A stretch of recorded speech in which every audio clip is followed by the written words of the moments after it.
So it looks like we got some more images today to talk about in relation to the Transformers Legacy Evolution Commander Class Armada Optimus Prime, aka Micron Detsetsu Micron Legend Convoy. Yesterday we talked about a singular image, and when I was talking about that image, I found it very bizarre that the pre-order date on that image was 9/10 or September 10th. And that's very weird because historically up to this point, for literally the past 4 years, the commander classes have always been a price point that went up on pre-order in Japan or anywhere else, usually in the March-April bubble, and then usually shows up in retail in July. So that was very bizarre, and lo and behold, I found out that the image that we were talking about was not a real Takara preview pre-order image for retailers, but instead a manufactured fake one by an individual trying to sell the stolen Vietnam exclusive toy on Japanese message boards. So apparently they stole it from Vietnam, and now they're trying to sell it on Japanese auction websites and everything like that. So we have a whole bunch more images as a result of that because those auctions are out there. I'm not going to advertise where that is. I do not support the stealing of this product, and some of these images actually have the URL for the auction on them, which I will be blocking out. So we will be able to enjoy the beauty that is the product without having to in any way support the evil that is the stealing of toys from these factories and the people that support that stuff on top of it and fund it. Anyways, let's get into that, shall we? We got some really good images here that give us a much better indication of how this figure is going to be, as well as a little bit of a discussion, shall we? So the first ones that we got some images of the super mode. We got a bunch of images of the smaller robot mode. We got some potential of a combiner mode, some scale images, and then a conversation about a Minicon.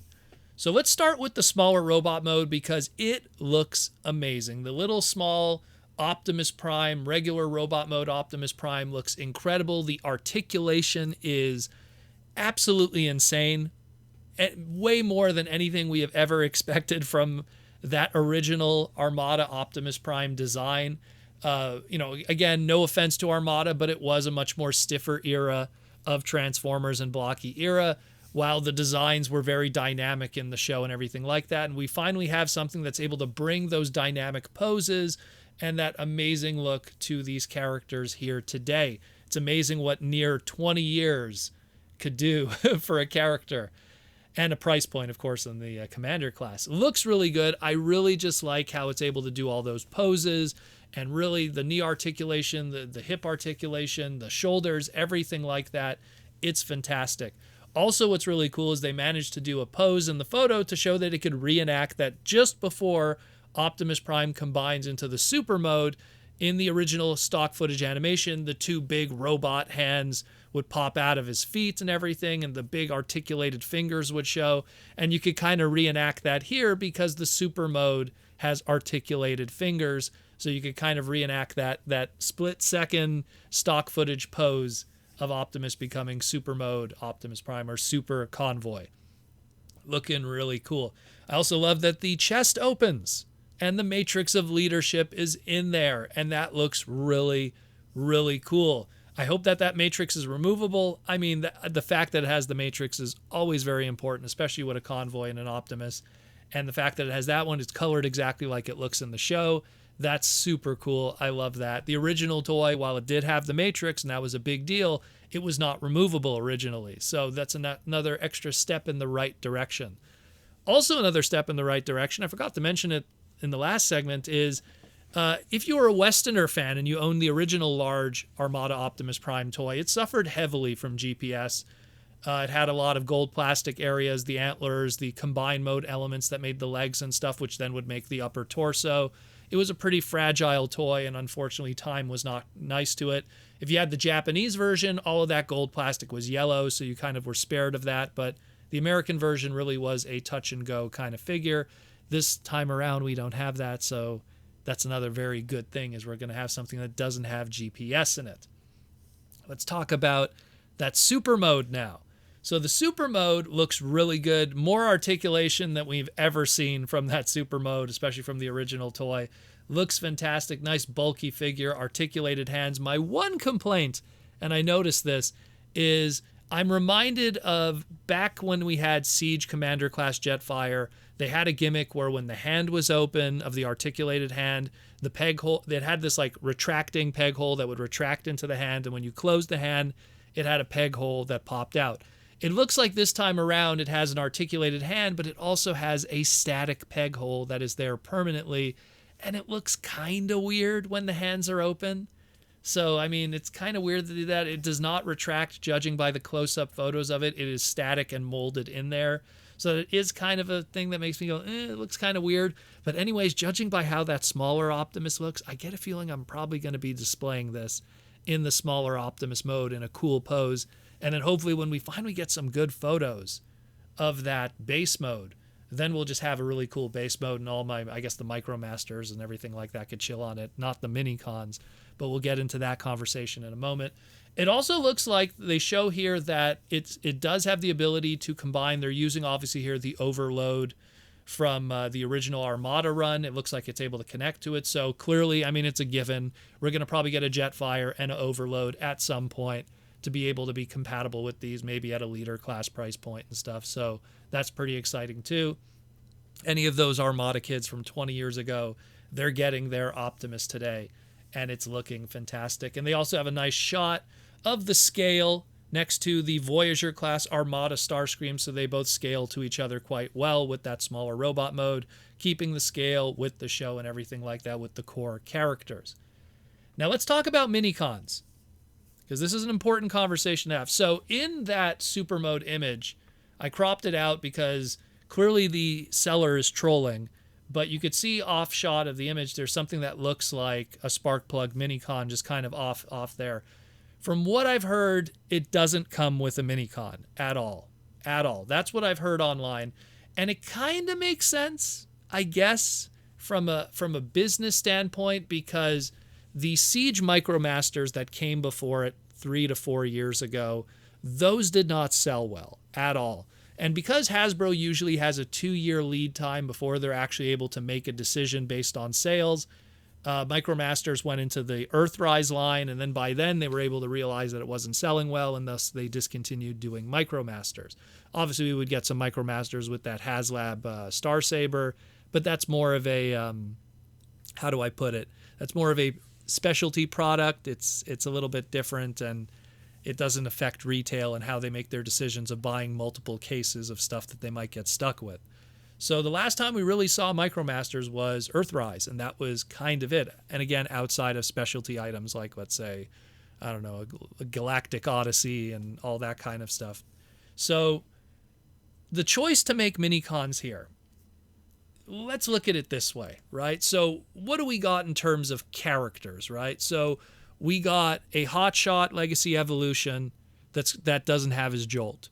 We have a Starscream that doesn't have his Swindle. We have a Titan class Metroplex that doesn't have his drill bit. Supposedly we're going to be getting an Armada Optimus, Armada Megatron and Leader class. That's not going to have his Leader 1, I'm going to assume. And now we have a Spark Plug that potentially doesn't have, an Optimus Prime that potentially doesn't have its Spark Plug. The way I could see it is either they're not going to do Minicons at all, or if they do, they could potentially pull off doing 2-packs in a low-budget way. And what I mean by that is you could potentially pull off Minicons in a 1 to 2 injection mold if you're smart with how you balance the characters. Hear me out here. Might be a little bit inside baseball and, the technicality of stuff, but hear me out. So you got characters like Hotshot and Starscream missing their Minicons. Hotshot and Starscream's Minicons, Jolt and Swindle, both of them were Minicons that were red. Now, granted, they were different shades of red. Jolt was a much more vibrant red, while Swindle was much more of a maroon, darker red. But it's something that if you find a happy medium between the two in that color of red, and you do a 1 injection mold of that red on an injection, you could probably work something out, and then the secondary could be a gray or a dark black, and then do 1 or 2 paint hits to balance it out between the two characters, and you could get a 2-pack out of it out of one mold injection. The guys at Hasbro, that's something that they always try to figure out a balance with the injection of the tooling and the molding to be able to make more characters and more designs without increasing the budget. That's how stuff like Cosmos was created, and Override, and many others. The balance of the budget. So I could kind of see them doing something like that. And then when you look at something like, let's say, Hotshot, if he gets a repaint later into Power Link's Hotshot, which is probably inevitable, we might even get that jolt into yellow then, because that's what color it was when it was the Power Links version. And if it's yellow, then maybe you could do something with a spark plug. Put them both on the mold, maybe something like that. Again, looking deeply into it of possibilities. Same thing with Leader 1 and Drillbit. Drillbit had some blues on him, but he was also primarily grays and blacks. So if you do something that's just an injection molding of gray and black with a Leader 1 for Armada Optimus, Armada Megatron, and then put some yellows and everything like that and paint decos and blues in the case of the Drillbit, you could probably pull something off on a low budget thing. But that's if Hasbro wants to go that route. Because the reality is, and this is another factor, is the original Armada Transformers, the large figures that came with Minicons, were gang molded to their Minicons. That means that whatever Minicon they had to share the plastic and the colors with that character. So it's something where when you look at stuff like Armada Optimus Prime, he was the exception to the rule because at the time Takara was like, well, that Sparkplug Minicon, we're going to use that for promotional items and everything like that. And the very first promotional item was the green Sparkplug that was standalone. So Sparkplug was the exception to the rule, but every other one of them, Jolt and Swindle and Incinerator and Liftor, they all shared the tooling and the coloring and the molds with their larger counterparts. We did a very good talk about it with the Beast ones because there was a very unique case with that on the Toy Armada with Aaron Archer. Go listen to that one, where we talk about how the Minicons worked with their injection molding with their larger counterparts when they were included, as opposed to the 3-packs that had a different story.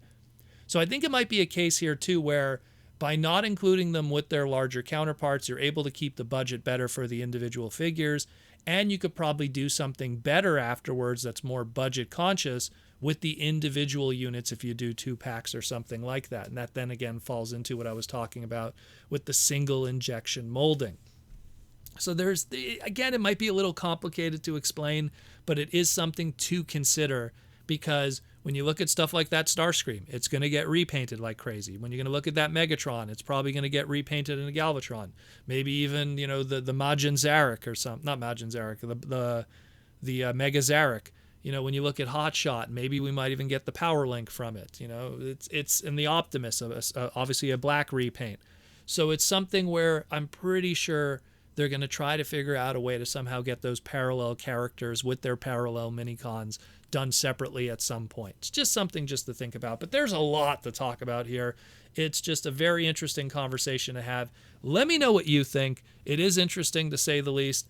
Probably we're going to see way more images of this stuff in the near future. So stay tuned for that. I know we got a whole bunch of images also from the Hasbro side of things, from Mark Mayer and everything, and Evan Brooks.